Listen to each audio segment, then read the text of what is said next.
Mariing itinanggi ni Vice President Sara Duterte ang paratang ng Malacanang na naging palpak siya bilang kalihim ng Department of Education. 2 taon halos na siya ay dapat nagtrabaho. Kung ano man ang kanyang nireklamo, dapat natupad na po sana niya ito sa kanyang panahon. He tried to ask me to stay.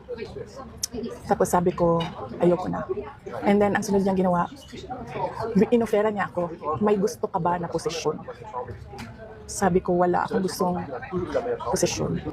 Pinanindigan naman ni Castro ang kanyang pahayag patungkol sa umunoy kapalpakan ni VP Duterte sa DepEd.